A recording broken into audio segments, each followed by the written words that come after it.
Meus irmãos, enquanto as crianças estão saindo, já vamos abrir as nossas Bíblias no Evangelho segundo Mateus, capítulo 15. Nós vamos ler em seguida do versos 21 a 28. Mateus 15, versículo 21. Primeiro, bom dia a todos, né? Como é que estão? Tudo bem? Essa manhã ensolarada, com a graça do nosso Pai. Que bênção, né? Onde as misericórdias dele se renovam sobre as nossas vidas. Vamos ler então, Mateus 15, 21 a 28. Partindo Jesus dali, retirou-se para os lados de Tiro e Sidom. E eis que uma mulher cananeia, que viera daquelas regiões, clamava: Senhor, filho de Davi, tem compaixão de mim. Minha filha está horrivelmente endemoniada.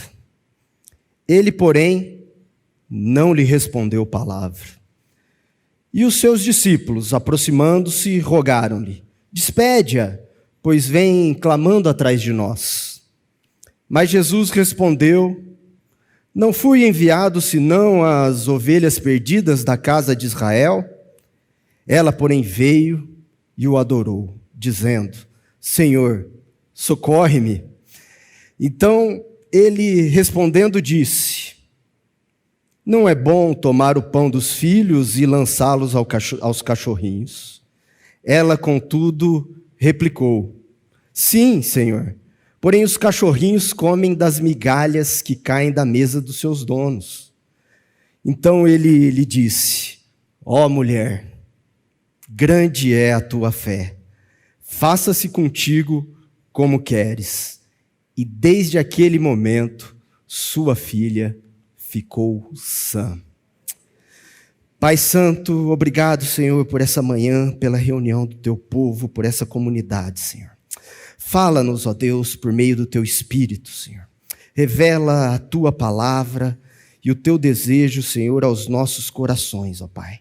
Para mais do que a edificação do teu corpo, da tua igreja, Senhor. Que essa manhã haja, Senhor, confissão de pecados, arrependimento e salvação. Para a honra e glória do teu nome. E é em nome do Filho Jesus que nós oramos. Amém. Meus irmãos, esse texto está aqui esculpido no Evangelho segundo Mateus e há um paralelo dele também no Evangelho segundo Marcos.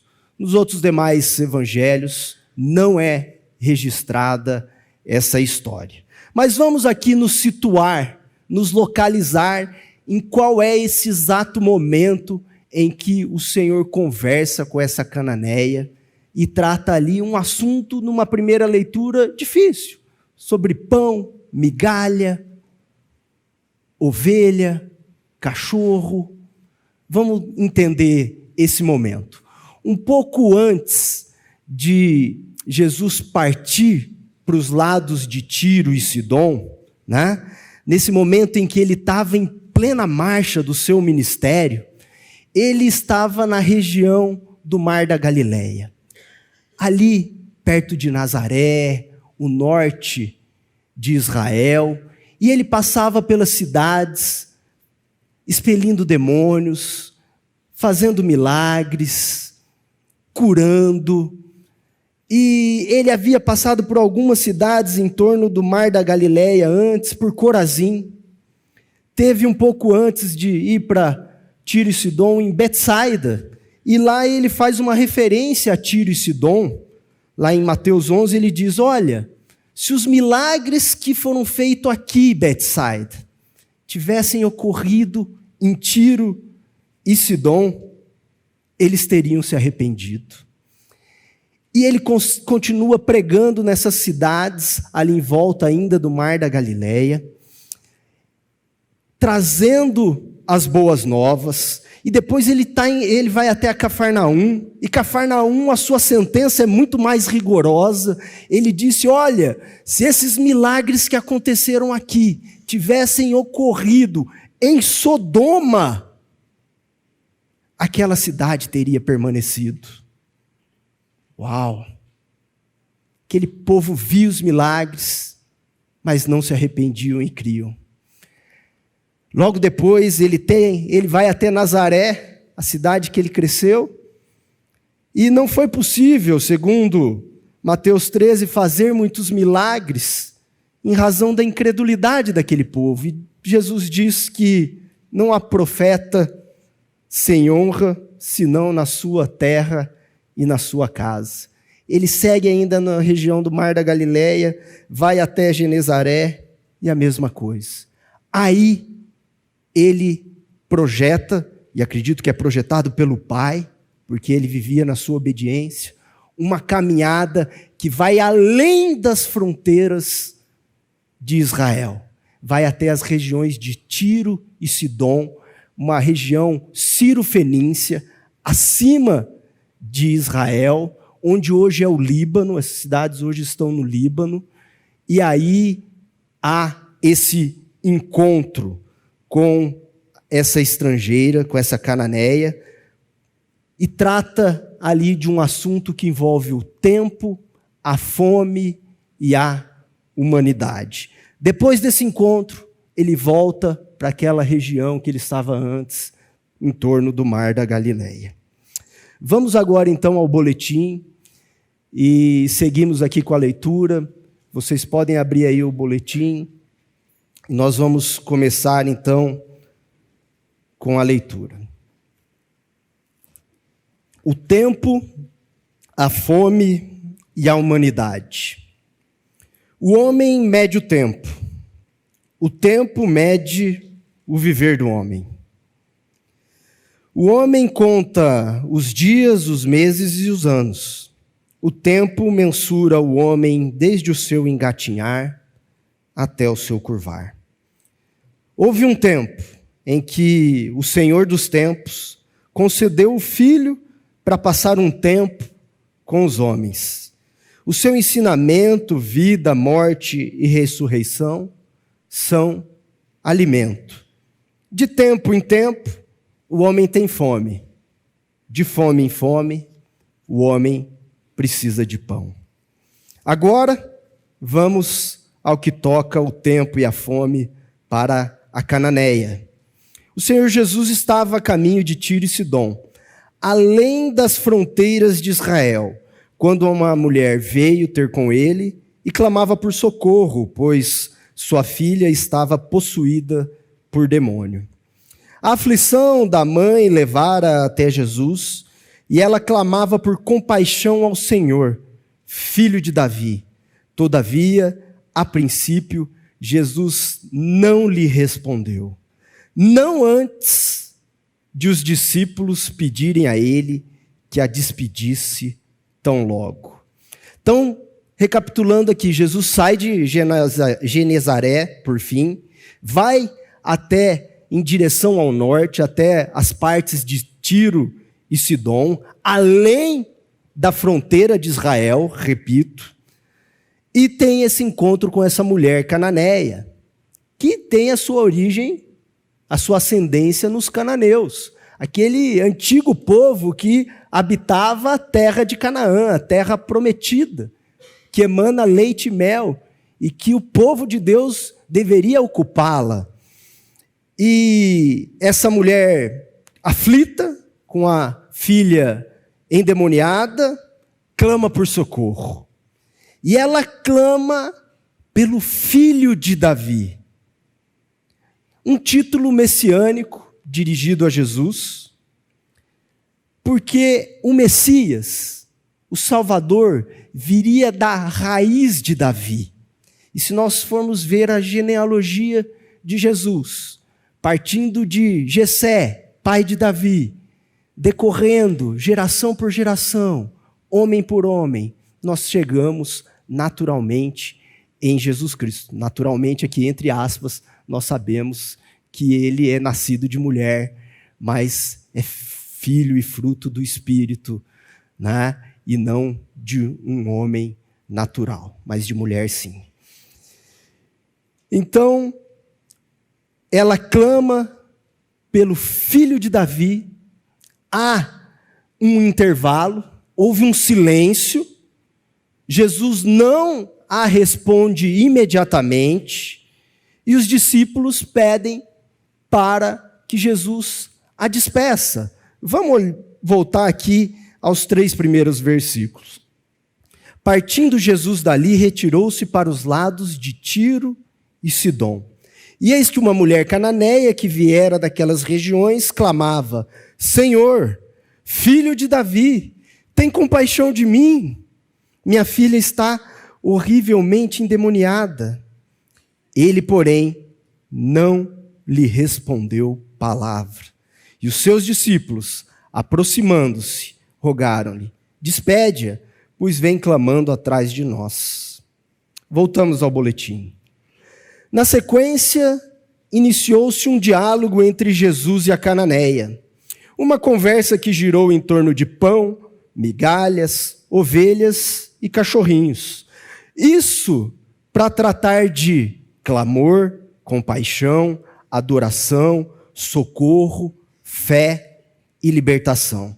Um papo que ocorreu fora dos limites de Israel, no esplendor dos tempos e que envolveu a fome de judeus e de gentios. De fato, depois daquele silêncio, Jesus atende a estrangeira, apesar da interrupção dos discípulos. Era necessária essa boa conversa com ela. Essa conversa que ensinou muito aos discípulos dali para frente e que acabou por nos envolver nessa grande história. Vamos com o boletim. Com efeito, há alguns estereótipos na passagem que aterrorizavam os judeus diante da agenda de Jesus. Questões que tampouco eram realmente familiares aos discípulos, pois cuidava a conversa e o atendimento de um pedido de uma mulher e gentia, que, para surpresa de todos, tinha grande fé no filho de Davi. Meus queridos e amados irmãos, há e existia naquele tempo, e até hoje, uma dificuldade muito grande dos judeus e os discípulos, judeus que eram, também em relação a entender a agenda de Jesus. Jesus foi chamado de beberrão, de comilão. E onde que ele gastava o seu tempo, já que nós estamos falando de tempo aqui? Em conversas com mulheres, o que não era comum à época, com gentios, que também não era comum à época, com publicanos e pecadores. E o espantoso aqui é ver os discípulos que, num primeiro olhar, nos parece que eram pessoas de grande fé, né? Até porque estamos caminhando com o Messias, somos os escolhidos, the chosen. E dentro de tudo isso, é difícil compreender que Jesus, aquele homem judeu, atendia e ocupava o seu tempo com essas pessoas. Mas voltemos ao boletim. A mulher cananeia veio diretamente a Jesus, reconheceu seu senhorio, visto que o clamou pelo título messiânico, filho de Davi, e pediu-lhe compaixão. Vamos ler juntos aqui. Clamava: Senhor, filho de Davi, tem compaixão de mim. Certamente, essa estrangeira cresceu ouvindo as histórias do Deus do povo de Israel. Aliás, histórias que tanto tangenciam a história do seu próprio povo, os cananeus. Assim ela ouvira sobre a terra prometida e como ocorrera o cerco de Jericó, entre tantos outros feitos do Deus de Israel. E, em que pese os cananeus tinham seus deuses, ela discerniu. ela não titubeou em clamar por socorro e adorar ao filho de Davi, e assim interceder contra a possessão maligna sobre a filha. Amados, a cananeia vem até Jesus e diz: Senhor, olha que reconhecimento, filho de Davi, tem compaixão de mim. Ela reconhece o Filho de Deus. Aquela mulher discernia o tempo.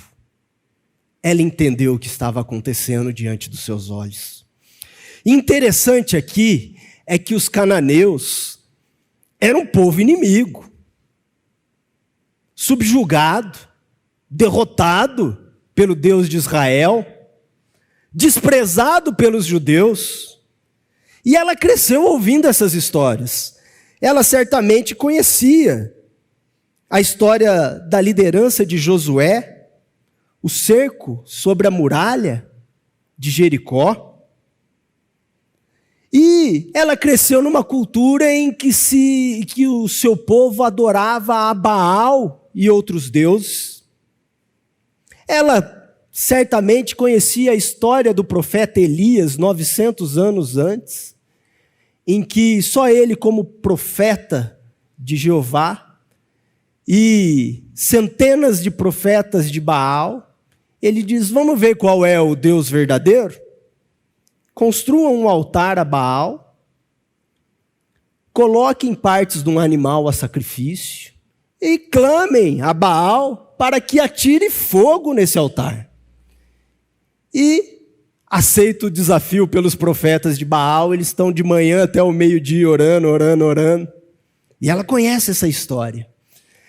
E aí Elias fala, ele faz uma ironia ali, vocês estão clamando muito baixo, pode ser que Baal não esteja ouvindo.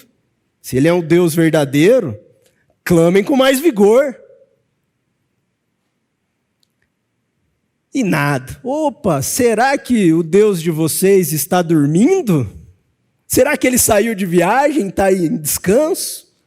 Aí chega um momento, ele fala, pera lá, constrói um altar, coloca as partes do animal, chama o povo, os profetas, joga água. Joga mais uma vez. Não está bom? Uma terceira. E clama ao Deus de Israel. E aquele fogo queima aquele altar. Ela conhecia essa história. E ela vem diante de todo aquele cenário que ela vive e chega aos pés de Jesus e fala: Filho de Davi, promessa e esperança do outro povo e não meu, tem compaixão de mim. Ela diz, ela clamava pela esperança de Israel. Seguimos aqui no texto. No entanto, há um intervalo importante antes do início da conversa entre Jesus e a gentia. O filho de Davi ficou em silêncio ao seu pedido. Vamos ler juntos? Ele, porém, não lhe respondeu palavra. Até parece aqui que o Senhor não responde imediatamente a todos os pleitos, o que não deixa de ser verdade, não é, meus irmãos? Todavia, a quietude teve uma razão, qual seja, uma lição aos discípulos apressados, os quais se manifestaram em favor da despedida imediata da estrangeira. Vemos que Jesus aguardou os discípulos falarem, para somente então ensinar-lhes e a todos nós com a abordagem da cananeia. Numa primeira leitura apressada, como apressados são os discípulos, a gente observa aqui que Jesus não responde. E aí fala, opa, será que é isso aqui que o Senhor de fato não responde sempre? E é verdade, né? A gente quer as coisas do nosso tempo e fica esperando a resposta do Senhor, e Ele quer o melhor para nós. E por outras vezes Ele não responde porque é um não, e não é resposta. Então ouça o silêncio.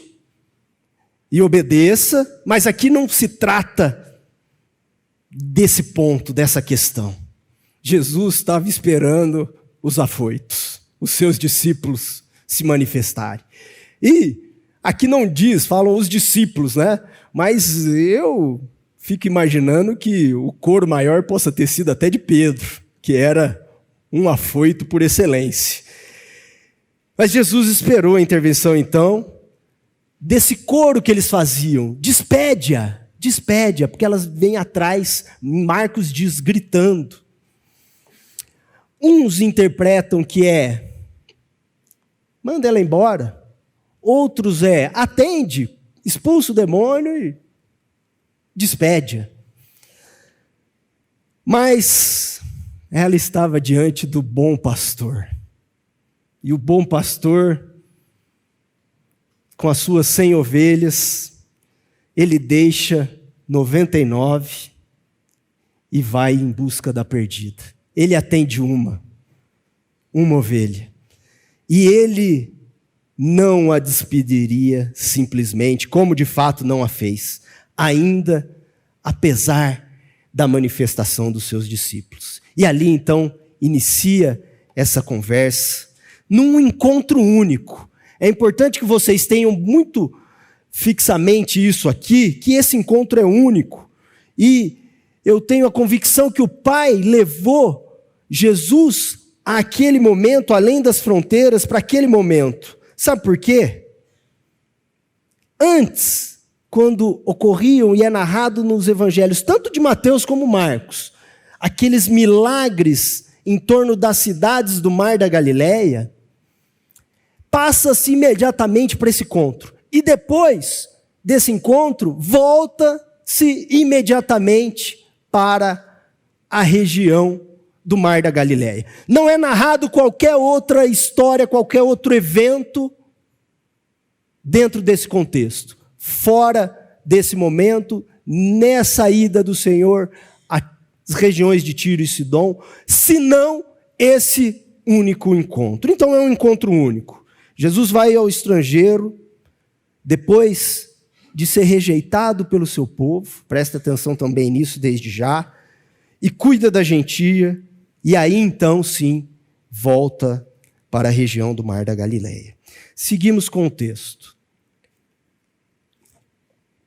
Depois, Jesus rompeu o silêncio e as barreiras ao, primeiramente, afirmar a ela: não fui enviado senão as ovelhas perdidas da casa de Israel. Em outras palavras, Jesus disse que seu ministério, a princípio, era destinado ao povo de Israel. E os evangelhos evidenciam que o seu tempo e sandálias foram gastos prioritariamente no território de Israel. Então Jesus, logo após a manifestação dos discípulos, ele rompe o silêncio e diz à cananeia: eu fui enviado às ovelhas perdidas da casa de Israel. O que você está clamando aqui? E de fato o ministério de Jesus era destinado aos judeus, ao povo de Israel. Observem que a todo tempo ele anda nos limites de Israel. As histórias bíblicas estão contextualizadas na Galileia, em Samaria, em Jerusalém, nas redondezas de Jerusalém, Betânia. É ali que Jesus trafegou. Mas ele tem um encontro fora de Jerusalém para indicar alguma coisa. Vamos ao boletim. Naquele período, o tempo de Jesus era para as ovelhas perdidas da casa de Israel. Aliás, talvez por isso a interjeição dos discípulos, visto que anteriormente foram enviados por Jesus com a seguinte recomendação: não tomeis rumo aos gentios, nem entreis em cidade de samaritanos, mas de preferência procurai as ovelhas perdidas da casa de Israel. Amados, se nós formos lá em Mateus capítulo 10, a gente vai lembrar da história do envio dos 12. Jesus dá uma ordem aos discípulos, e isso aconteceu um pouco antes. E a ordem era determinada, era muito clara, ela era pontual. Ele deu as seguintes instruções: preguem que está próximo o reino de Deus. Imagina hoje, depois de 2000 anos. Está mais próximo ainda, né? Pensando em tempo aqui, em cronologia. Curem, ressuscitem os mortos, expulsem os demônios. Isso sem tomar rumo aos gentios. Olha por que a cabeça dos discípulos falam, despede-a. Sem tomar rumo aos gentios, nem aos samaritanos, mas dirijam-se aos da casa de Israel. Essa é a ordem que os discípulos tinham recebido há pouco tempo. E agora eles estavam fora dos limites de Israel e Jesus atendendo uma gentia. Aí o nó se fez na cabeça deles. Mas voltamos aqui à conversa de Jesus e a gentia. A cananeia escuta. Ela escutou, olha, fui enviado, senão as ovelhas da casa de Israel. Oh, mas essa estrangeira era ousada. Ela estava diante da oportunidade da sua vida, diante do filho de Davi, nas suas redondezas, na sua vizinhança. E o que ela faz? Ela é insistente. Vamos ver o boletim. Porém, mesmo que o filho de Davi dissera que naquele tempo ele for enviado aos da casa de Israel, ainda assim, sem perder tempo, a cananeia o adorou. Vamos ler juntos? Ela, porém, veio e o adorou, dizendo, Senhor, socorre-me. Eu fui enviado às ovelhas da casa de Israel. O que ela faz? Qual foi a reação dela? Insistente, o adorou. Em Marcos, a tradução está, prostrou-se aos seus pés. E esse é o sentido de adoração. Poderia também ser traduzido assim em Mateus. Talvez até o mais correto. Ela o adorou, ela de fato se jogou aos pés de Jesus e pediu socorro. Ela veio e o adorou dizendo, socorre-me, Senhor. Ela de fato, de novo, reconhece o senhorio. Mas mesmo assim, Jesus disse que o tempo dele era para os judeus. Vamos voltar aqui aos versos 24 e 26. Mas Jesus respondeu, não fui enviado senão as ovelhas perdidas da casa de Israel. Ela, porém, veio e o adorou, dizendo, Senhor, socorre-me. Então ele respondendo disse, não é bom tomar o pão dos filhos e lançá-lo aos cachorrinhos.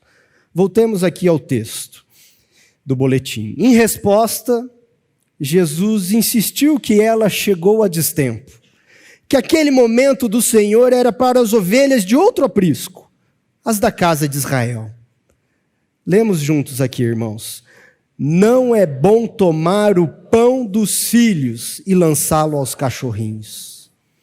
Portanto, no esplendor dos tempos, o pão da vida desceu dos céus e foi oferecido antes aos filhos, aos da casa de Israel. E naquela ocasião, ainda era intempestivo oferecer o pão aos cachorrinhos. Amados, Jesus, primeiramente, foi ofertado aos seus. Era tempo dele se revelar aos judeus. Mas essa ida além das fronteiras de Israel já quer apontar algo novo. Nos incluir nessa história. E é isso que ela faz.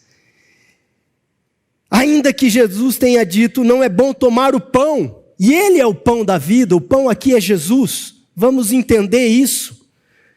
Não é bom tomar o pão dos filhos, meu momento é para eles, Não tire, ó Cananeia, o pão que agora é para os filhos de Israel, para essas ovelhas, os filhos de Israel. Não é bom lançá-los agora para os cachorrinhos. E aqui nós precisamos entender esse termo, e se trata dos gentios. E por que cachorrinho? Vamos adiante. É importante observar que os judeus designavam os gentios como cães. Os estrangeiros eram considerados idólatras e tratados negativamente como impuros e violentos, tal qual um cachorro. Mas nesse termo comum à época, Jesus usou o diminutivo da palavra, cachorrinho. O que indicou um trato carinhoso. Jesus não via a mulher cananeia como os judeus a viam. Meus irmãos, os gentios eram tratados, os estrangeiros, como ímpios, idólatras, impuros e violentos, como um cão não domesticado. Inclusive, até hoje, os judeus ortodoxos, os religiosos, não domesticam cães, não têm cachorros. São impuros, violentos, sujos. E assim era a mulher estrangeira. E mais do que isso, ela carregava o estigma ainda de ser mulher naquela época. Porque o judeu orava assim naquela época. Obrigado, Senhor, por não ter nascido escravo, nem gentil, nem mulher. Mas dentro desse contexto de cão, Jesus a trata e usa o termo cachorrinho. Algo diferente, amoroso. Sabe por quê? Porque o nosso Senhor não faz acepções de pessoas. Ele usa a forma amorosa porque Ele inclui a todos.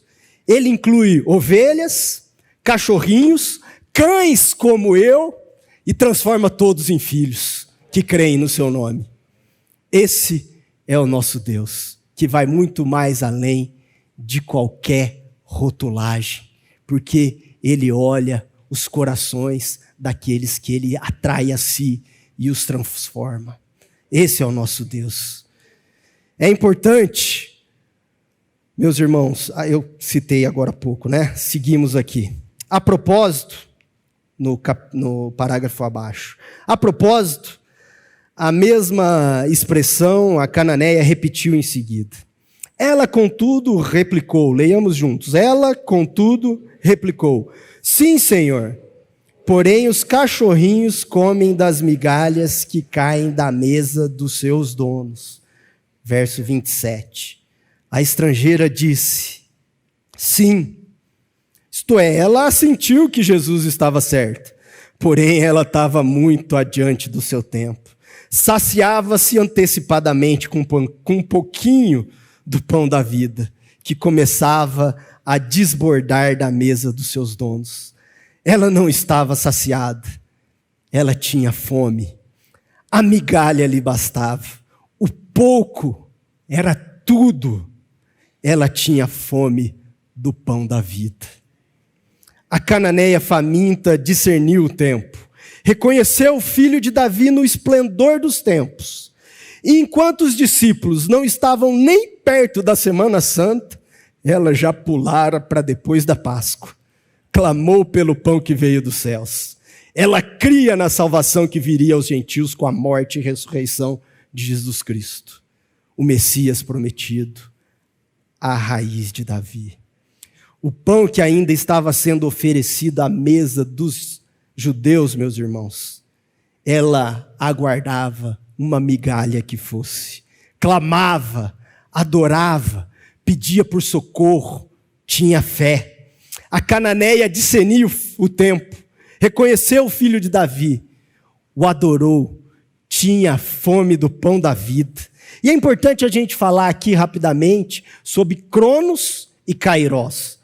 Cronos é um termo grego para designar o tempo. O nosso tempo, o tempo do relógio cronológico, os segundos, as horas, os dias. Esse tempo em que é muito mais fácil a gente saber discernir. Mas há um tempo, Kairos, que é o tempo de Deus, que nos deixa completamente malucos diante do tempo, sem entender. É o tempo dele, é o tempo das coisas da eternidade. E ela conseguia discernir os dois. E não é porque ela creu antes da morte e ressurreição de Jesus que ela não foi salva. Porque a gente pode fazer essa pergunta, né? E aqueles que creram antes do sacrifício de Jesus? Não foram salvos? Foram salvos. Porque eles criam que o Messias viria e que seria o Salvador. E é esse contexto que ela estava além de todo o tempo. Ela tinha a dimensão da eternidade. Ela discernia o tempo. Seguimos. De fato, ela sabia que ele, leiamos, veio para o que era seu, e os seus não o receberam. Mas a todos quantos o receberam, deu-lhes o poder de serem feitos filhos de Deus, a saber, aos que creem no seu nome, os quais não nasceram do sangue, nem da vontade da carne, nem da vontade do homem, mas de Deus. Eu vou voltar devagar nesse versículo aqui, porque pela misericórdia de Deus ele me inclui. Ele veio para o que era seu, os seus não receberam. Ela sabia disso. Mas a todos quantos o receberam, ele deu-lhes o poder de serem feitos filhos de Deus. A saber, como eu faço isso? Crer no seu nome. Porque aí não importa se você nasceu do sangue, se corre literalmente nas suas veias a descendência de Abraão. Mas por meio de Jesus, através de Abraão, em que veio a raiz de Davi, todos os povos da terra seriam abençoados. Então, se eu não vi do sangue, nem da vontade do homem, a gente veio da vontade de Deus. Essa mulher sabia a história do povo de Israel. Certamente ela conhecia as Escrituras. Ela anunciava o filho de Davi. Ela ansiava por ele. Ela sabia que a graça iria se desbordar da mesa, cairia sobre ela, alcançaria. Ela conhecia certamente os profetas. Vamos ver o que Isaías disse 700 anos antes desse encontro. Isaías 42, verso 1. Podem encontrar aí na Bíblia de vocês. Isaías 42, 1. Logo depois de Salmos.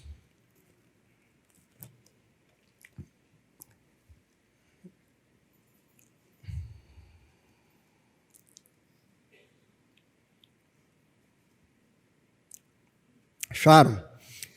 Eis que o meu servo, a quem sustenho, o meu escolhido, em quem a minha alma se compraz, pus sobre ele o meu espírito, e ele promulgará o direito para os gentios. Ela sabia disso. Ela discernia o tempo. Ela tinha fome do servo justo, do servo sofredor. Olhem Isaías 56, 8.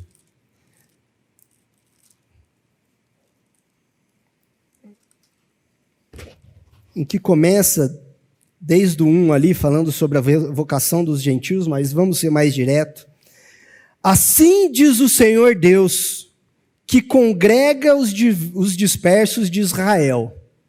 Ainda congregarei outros aos que já se acham reunidos. Assim diz o Senhor Deus, que congrega os da casa de Israel, as ovelhas perdidas de Israel. Ainda congregarei outros. E nos inclui aqui novamente. Ela sabia disso. Ela discernia todas essas coisas.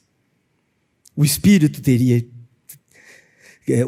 certamente revelou tudo isso ao seu coração.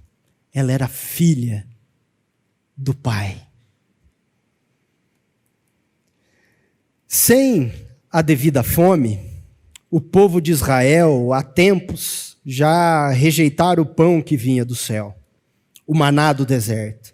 Porém, a estrangeira temporal já se saciava com as migalhas, clamava, pedia compaixão, adorava, implorava socorro e com grande fé obteve libertação. Juntos, vamos ler? Então lhe disse Jesus: ó mulher, grande é a tua fé.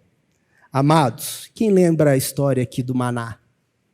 Moisés guiava aquele povo que saiu do Egito por meio do deserto e a cada manhã junto com o orvalho, aquele povo recolhia o maná e fazia ali então um pão que vinha do céu. Ah, mas esse povo murmurento tinha saudade do Egito. Eles reclamaram. Lá no Egito a gente comia carne, saudade dos peixinhos do Nilo. E a gente vê isso em toda a história, né? Quando o povo era para se submeter a Nabucodonosor e ir para a Babilônia, houve um povo que fugiu para o Egito. Como a gente gosta de voltar para o Egito. O judeu, e isso aqui tipifica a rejeição do pão, tipifica que Jesus seria como o pão que desceu do céu, também rejeitado. Mas a cananeia queria a migalha. Ela entendeu que estava diante do Criador. Clamou antes mesmo dele estar ofertado fisicamente aos gentios. Até porque nós sabemos que o cordeiro foi imolado muito antes, lá no Cairós, antes da fundação do mundo. Agora, interessante aqui, meus irmãos, é nos atentar à fé da cananeia. O que Jesus diz a ela? Mulher, grande é a tua fé. Grande! Imagina isso na cabeça dos discípulos afoitos. Sabe por quê? Tempos depois, vem um homem, olha como a história é semelhante, vem um homem com um menino endemoniado e traz para os discípulos expulsá-los. E o que acontece? Nós estávamos diante de uma mulher com a filha endemoniada e que ela tinha uma grande fé. E aí, os discípulos não conseguem expelir esse demônio. Vamos lá para Mateus 17, capítulo 17, versos 19 e 20. Para o fim dessa história que eu contei aqui resumidamente. Mateus 17, versos 19 e 20. E aí, os discípulos, então, diante de algo muito semelhante, nós estamos aqui no capítulo 17, Jesus voltou, saiu daquele encontro com a cananeia, além das fronteiras, voltou para a região do mar da Galileia. Foi algo, um tempo um pouco depois, não há algo muito elástico no tempo, né? Não é um liame grande. E aí os discípulos vêm e falam assim: Senhor, por que nós não conseguimos expulsá-lo, o demônio? Vamos ver aqui a resposta de Jesus. Então, os discípulos, aproximando-se de Jesus, perguntaram em particular: por que motivo não podemos nós expulsá-lo? E ele lhes respondeu: por causa da pequenez da vossa fé. Pois em verdade vos digo, que se tiverdes fé, como um grão de mostarda, direis a este monte, passa daqui para acolá, e ele passará. Nada vos será impossível. Durmam com esse barulho aí, discípulos, os escolhidos. A estrangeira, cachorrinha, desprezada, inimiga, tem grande fé. E a fé de vocês é minúscula. Menor do que o menor dos grãos. Isso aqui é para vocês entenderem a fé daquela mulher que discernia o tempo, que tinha fome de uma migalha que fosse. Seguimos, meus irmãos. Desde então, alastrou-se no tempo essa conversa de pão e migalhas registrada nos evangelhos segundo Mateus e Marcos. Marcos, capítulo 7, 24 a 30. A graça que se consumaria no Calvário e na ressurreição fora concedida diretamente pelo pão que desceu do céu à estrangeira ferida e faminta. Esse encontro apontou um novo tempo. Teve a finalidade de direcionar que logo esse pão seria multiplicado de forma a atender todo aquele que tem fome, não da comida que perece, mas da que subsiste para a vida eterna, como declarou Jesus. Vamos ler? Eu sou o pão da vida, o que vem a mim jamais terão fome. Meus irmãos, há algo aqui também singular dentro desse encontro, que se trata de pão, e falando de pão, e pão do céu, não pode passar despercebido, e a princípio parece até curioso, mas é a perfeição da revelação de Deus pela sua palavra. Diante desse encontro único fora das fronteiras de Israel, naquele momento anterior, enquanto Jesus estava antes de ir para as regiões de Tiro e Sidom, ele estava lá, na região do Mar da Galileia, nas cidades de Genezaré, Nazaré, Cafarnaum, Betsaida. Nesse contexto, vocês se lembram que houve a primeira multiplicação dos pães. Jesus, isso então está um capítulo inclusive anterior, em Mateus 14. Jesus pega 5 pães, 2 peixes e alimenta 5.000 homens, isso sem contar mulheres e crianças. Ele faz isso então, prestem atenção, antes de ir para o estrangeiro. E sabe quantos cestos são recolhidos que sobraram de pão? Nesse primeiro milagre de multiplicação de pão, quem sabe? 12. 12 são as tribos de Israel. São 12 pães ofertados antes dessa ida para o estrangeiro aos filhos de Israel. E aí ele volta desse encontro com a cananeia, os discípulos com tudo isso na cabeça. E ele volta então para os limites de Israel. Ele está de novo na região do Mar da Galileia. E aquele povo faminto tem um encontro de novo. E dessa vez, o que acontece? Em vez de 5 pães, tem 7 pães. E alguns peixinhos. E dessa vez, o milagre da multiplicação de pães, ele é feito a alcançar 4.000 pessoas, sem colocar nessa conta mulheres e crianças. E são, ao final, recolhidos novamente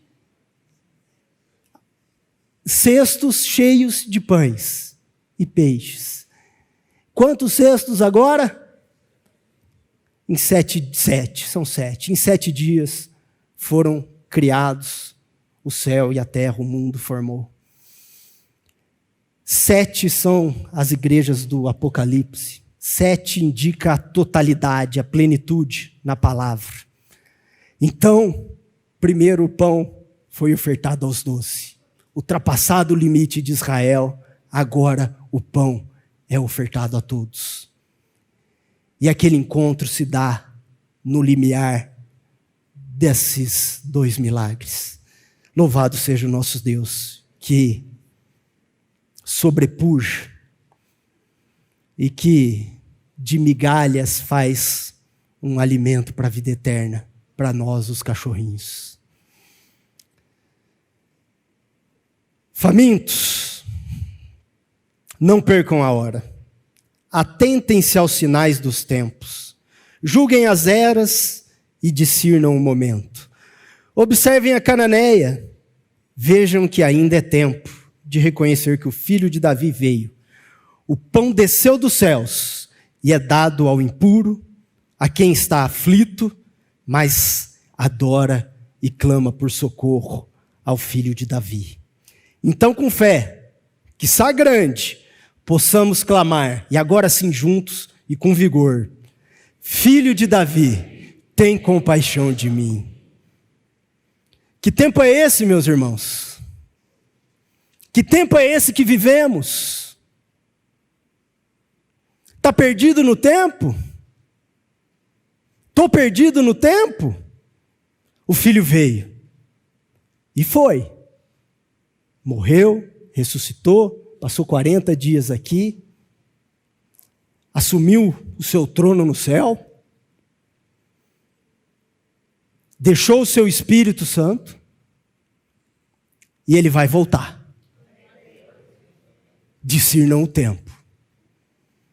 Esse é o tempo da igreja. Esse é o tempo das ovelhas. Esse é o tempo dos cachorrinhos. Esse é o tempo do Espírito. A Cananeia vislumbrou tudo isso com antecedência. Ela era faminta e discernia o tempo. Jesus vai voltar. Não mais como pão.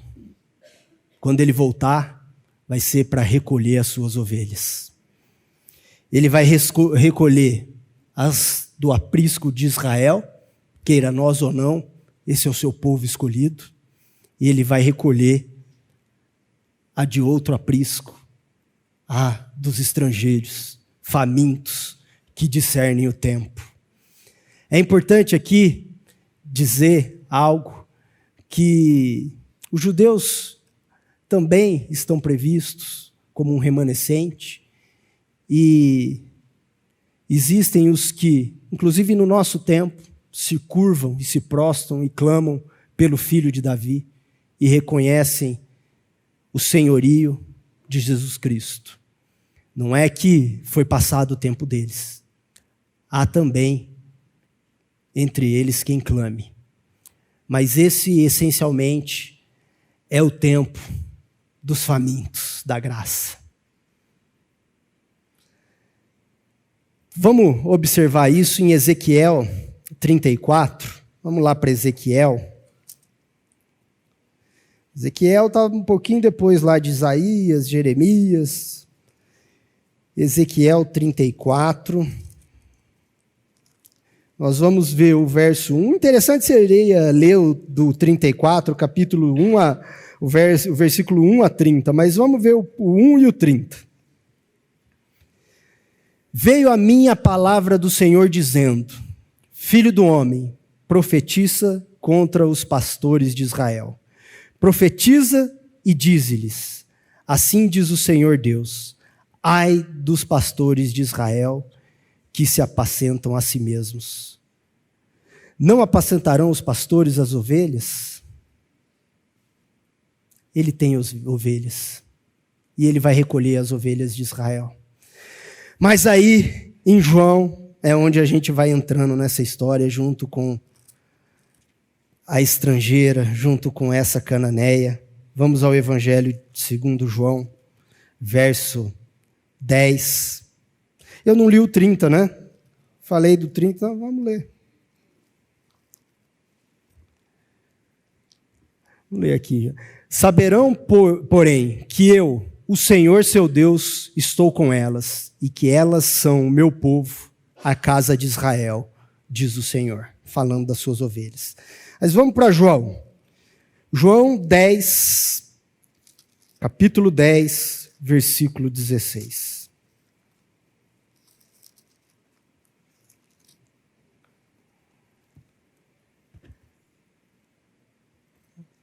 Ainda tenho outras ovelhas, não deste aprisco. A mim me convém conduzi-las, e elas ouvirão a minha voz. Então haverá um rebanho e um pastor.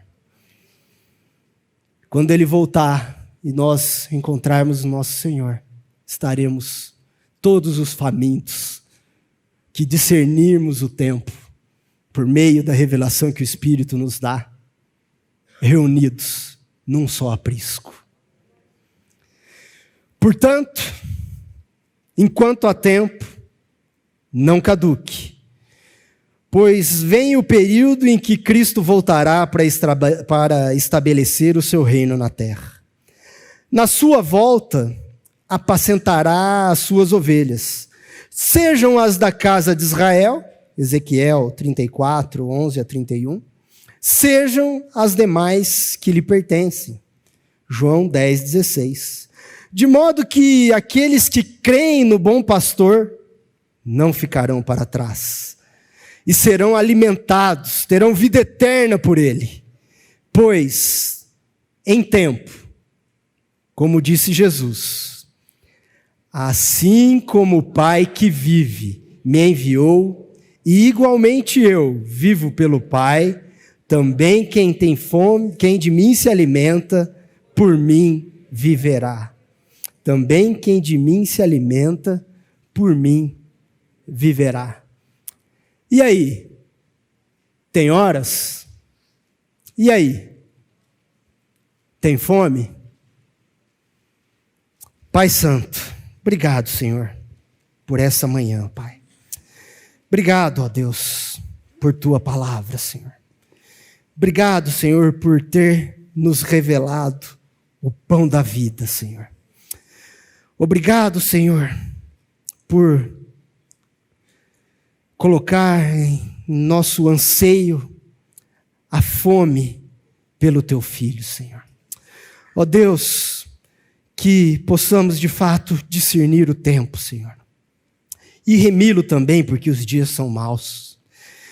Pai, àqueles que entenderam a Tua palavra, Senhor, que possam se prostrar diante do Teu Filho, o Salvador, e dizer: Senhor, Filho de Davi, tem compaixão de mim. É no nome dele que oramos. Amém. Amém. Amém.